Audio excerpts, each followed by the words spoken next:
Alright, welcome back to part 4 of Beacon Pines. That escalated quickly. Maybe discretion was the better part of valor here. Let's put a pin in this for now. Alright, so it looks like the only thing we have that we could do is this one. Go back to the Warehouse of Horrors and encounter the struggle.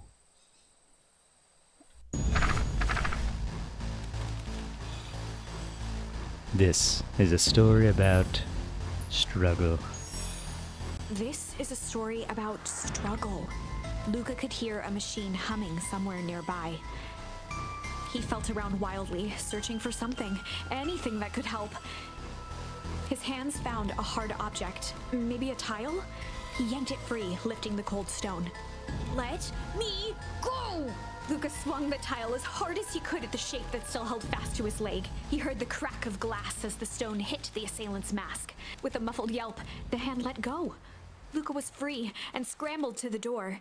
He never looked back once on the long run home. Chapter 3. Everything's fine. Everything's fine. No worries. This morning, it was quieter than usual at the breakfast table. Is his friend still gone?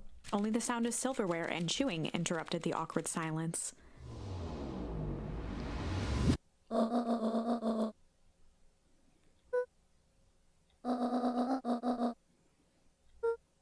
You gotta deliver that jam to the weirdo. The town weirdo. Oh my gosh. Don't ask that question, Grammy.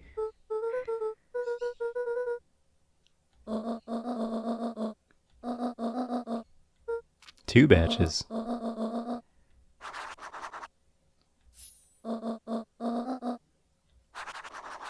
Alright.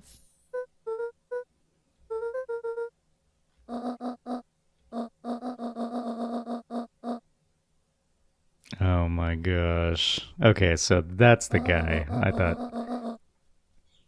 Enthusiastic gentleman.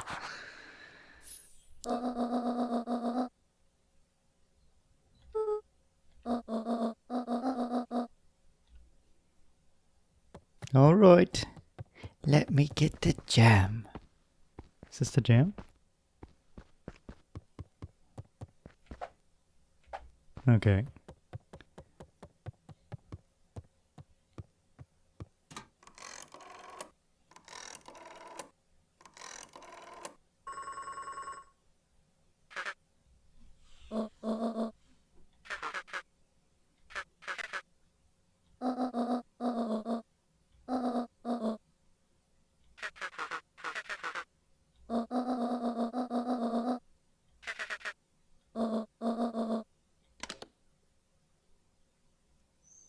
Okay, so she knows what's going on.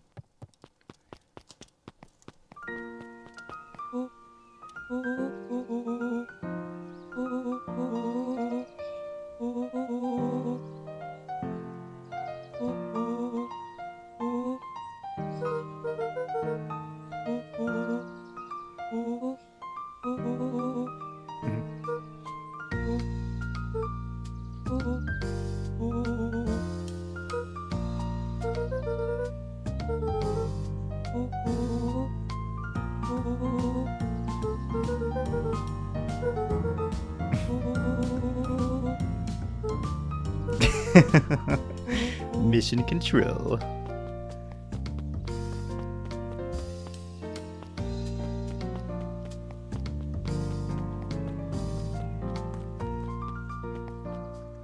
Oh, you are so cute. Hello.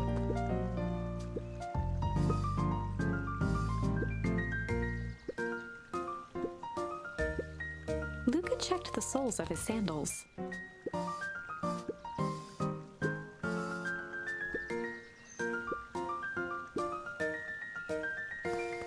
Don't step on the beetles. Hello, good morning again. Oh. Okay. Always chipper. So I don't remember who anybody is. Just gonna have to wander around and ask? You said the cafe, not the, oh, what do you have to say? The prophet?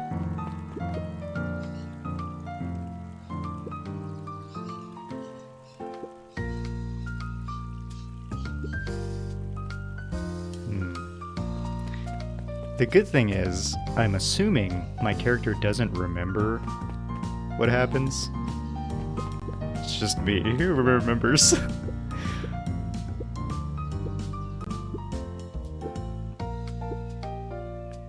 That's a legit question.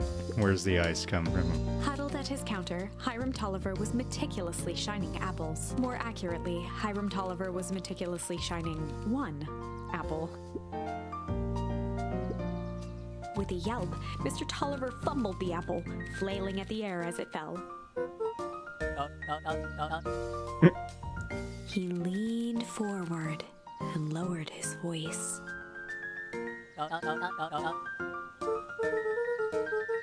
He leaned in a bit further. Mr. Tolliver leaned back, speaking loud enough for anyone to hear.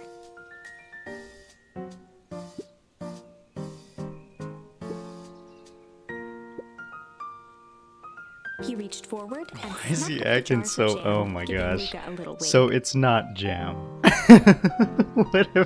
Whatever it is that Grandma's sharing, it's not jam. Some kind of espionage. He leaned in for a final whisper. Of course. Tee-hee.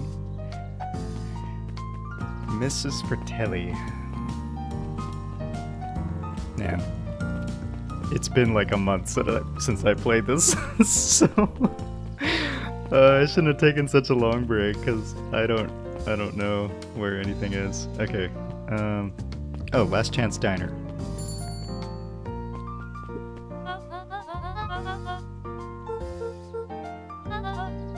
She leaned forward and pinched Luca's cheek.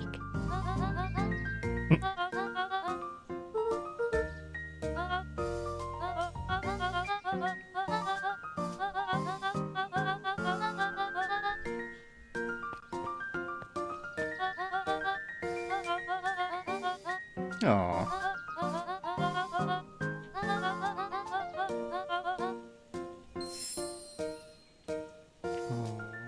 Break.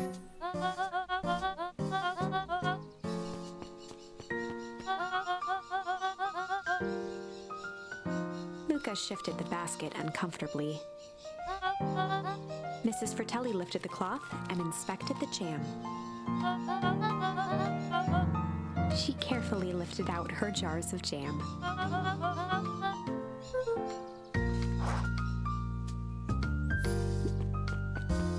Luca squinted at the faded photo of him and his mom at the diner. Memories of that day came flooding back.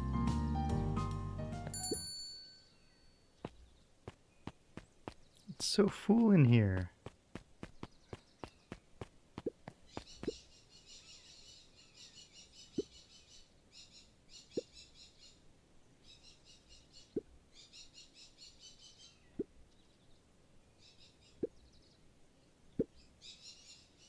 Take orders.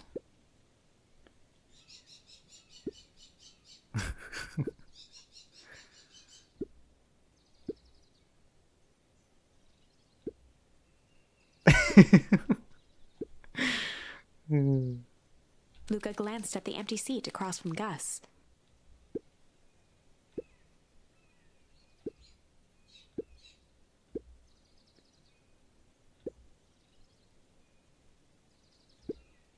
Cold cuts with sloppy chili.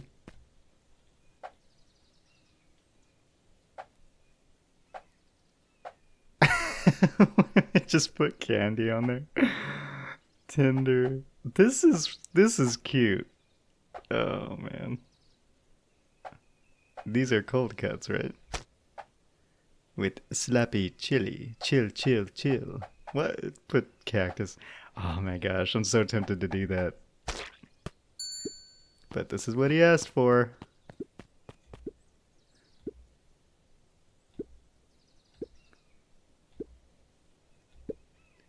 probably should have gone to the bar first. Sorry.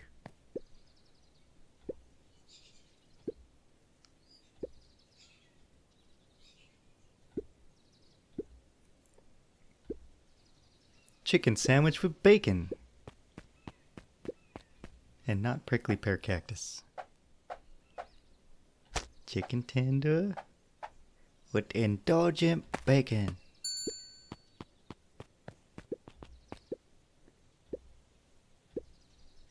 The love me tenders. Cute. Okay, last order. Gadzooks! Jeff slapped the table and gave Luca a toothy grin.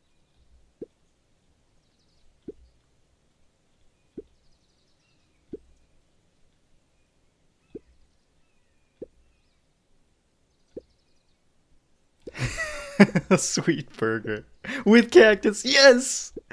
Okay. Yes, I get to do all the fun stuff. A sweet burger with a cactus. I like how it's a succulent, which is, you know, a type of cactus, I suppose.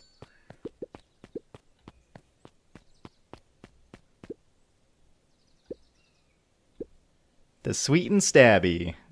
Is that even edible?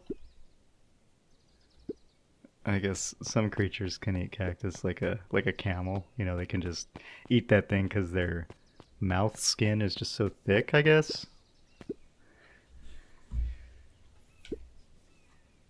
All right, ingredients for Mimo, for Mama. Oh, that was the memory. I want to go back. I want to go back.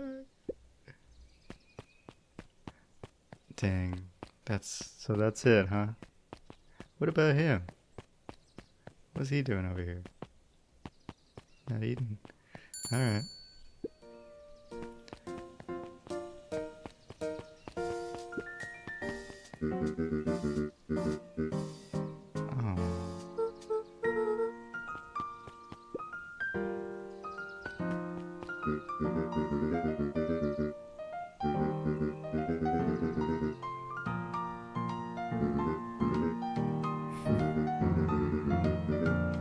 You can do it, Mr. Mayor.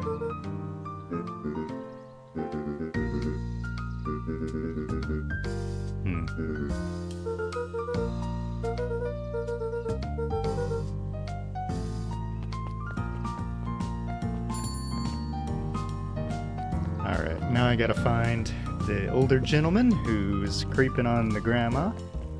I think he's over here. Yeah, that's right, there he is. Who also shoved me in the telephone booth because he's working with the enemy. Mr. Nuncreed. Man, he's scary. Mr. Nuncreed eyed Luca for a moment, then nodded in agreement.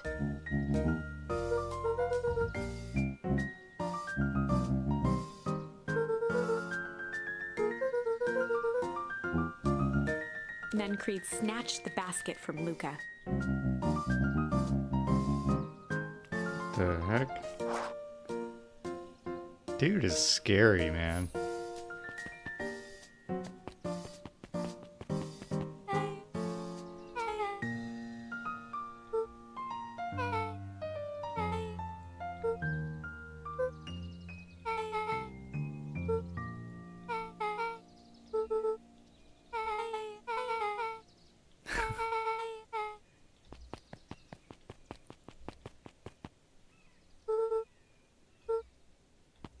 Welp.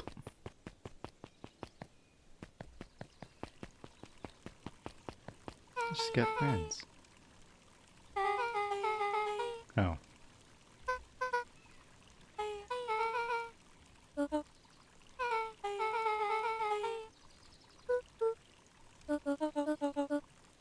Beck locked eyes with Luca. The look on her face was equal parts expectant and desperate.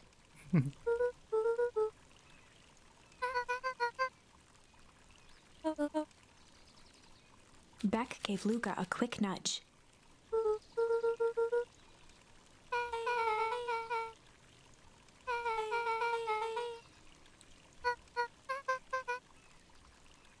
Wait, wait, wait. But they're not even the same type of animal. Are they? She looks like a mouse.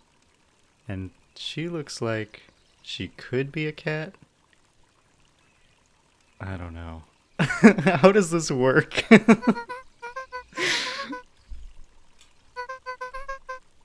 What?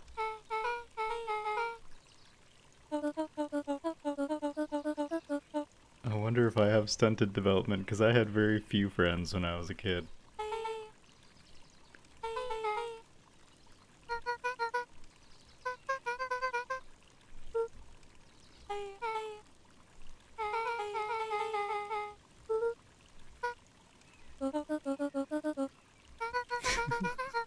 Oh my gosh.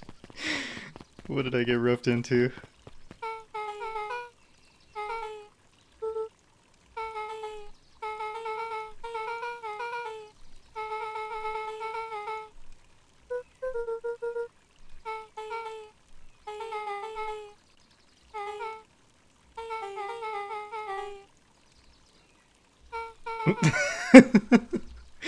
Yep, my face exactly. So they live on the Valentine estate. That's the only thing I have to do, right? Okay. I completed my deliveries. Oh, hello. Uh, my gosh, dude, the voices. I love the voices. They actually tuned the sounds to sound like what you would imagine their voice to be. It's fantastic. Good attention to detail. I like.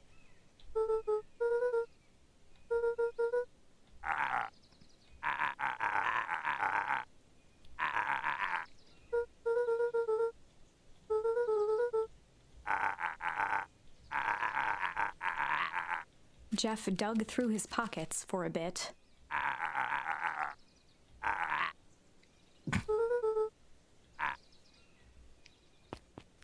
Insightful. Let's go to the Valentine estate, which I believe is up this cobblestone path. Yes.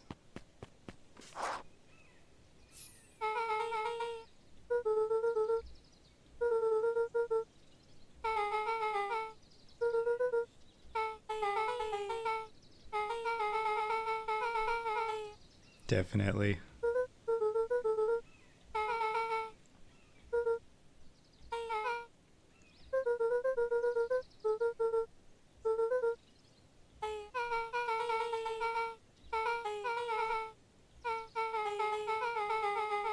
Right, and me too. I mean, I watched the little video, but I need to know more.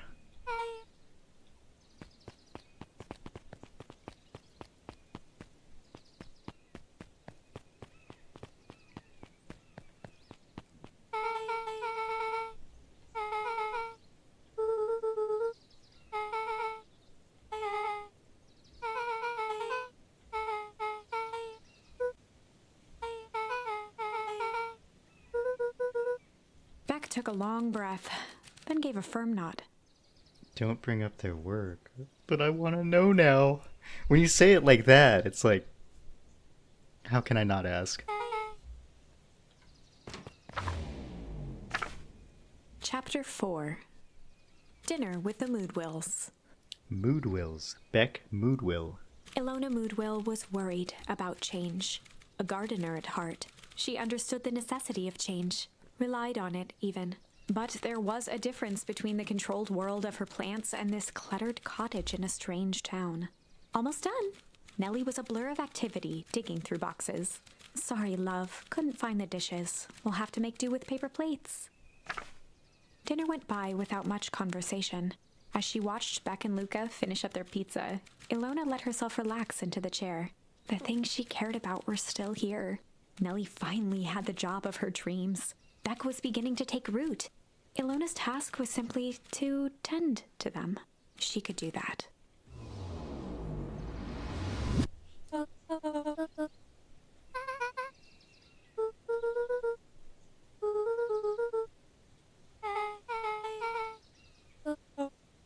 Yeah, that is a bold question. But kids ask bold questions.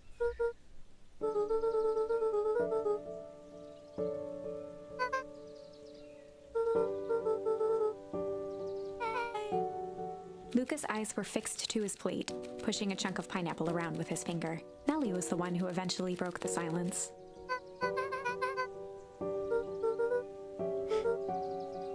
Aw. Ilona nervously gestured toward the boxes.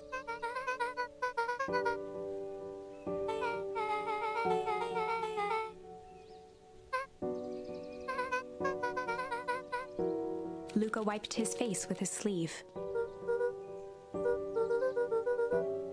Beck gave Luca a swift kick under the table. Immediately.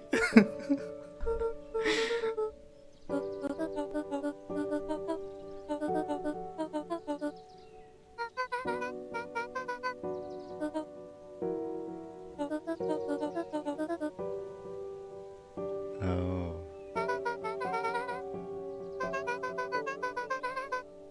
Hopefully a positive one.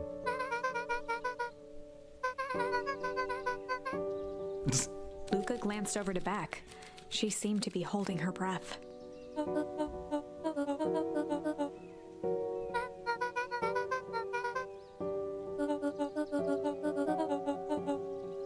Oh my gosh. Beck slammed her fist into the Starting to table. fight. Oh no. Perhaps harder than she intended. You're embarrassing me in front of my potential friend.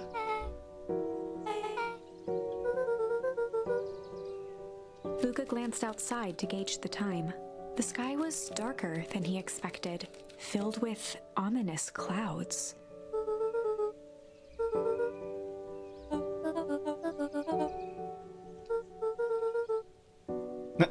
Okay, so this is a strange town then. Luca wiped his mouth one last time with his napkin and started to get up.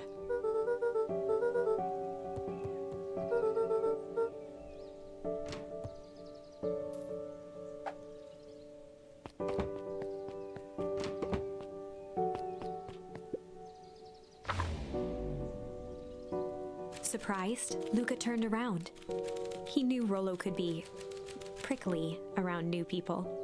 But Beck seemed cool. Rollo would warm up to her eventually. Probably. Luca began to respond, but the sky answered for him as the clouds above began to rumble.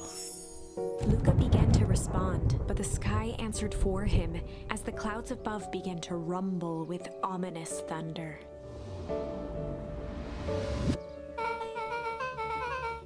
Luca surveyed the roiling clouds. At that moment, the heavens opened up, unleashing torrential rain.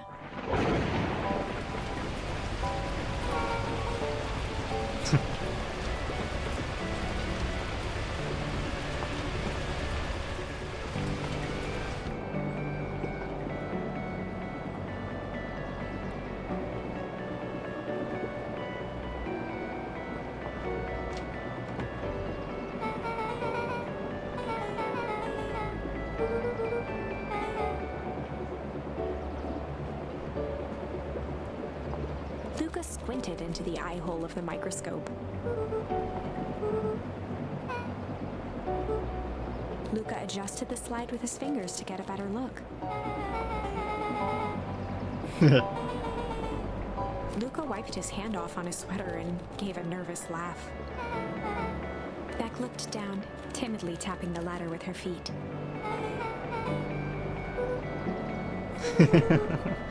Right, it's okay.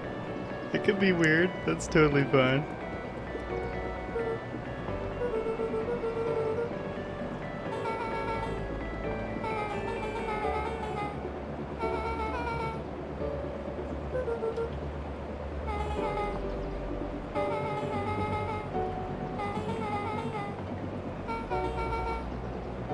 Luca flicked at one of the toggles.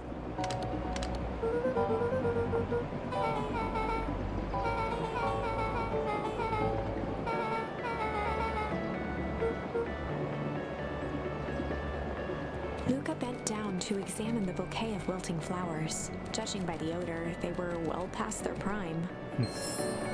Pungent. He flipped open the attached card.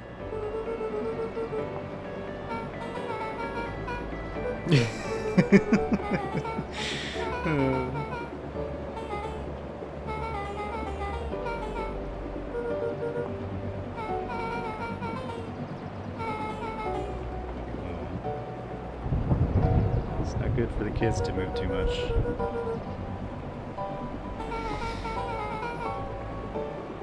Hey, at least you're honest, Vic.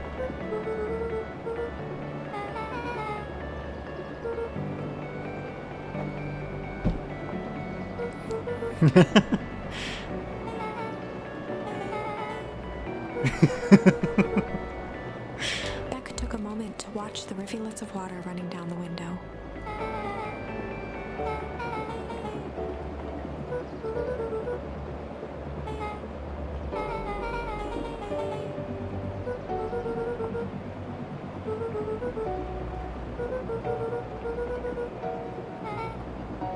Luca took a deep breath, exhaling slowly.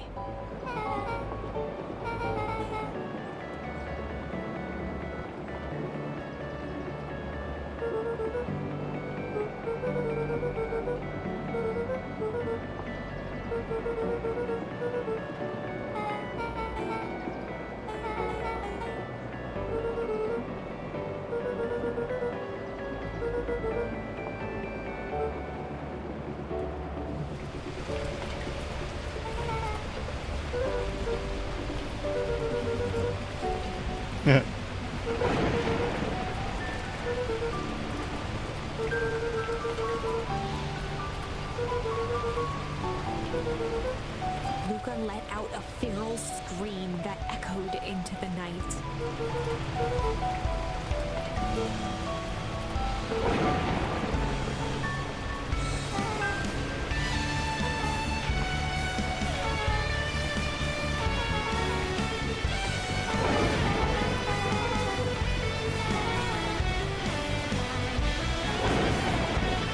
Her voice dropped to a trembling whisper. Beck brushed off her shirt and straightened up.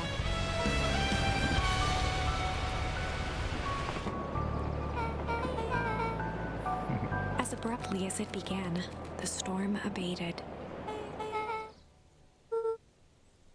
I like how the music was different for each of them.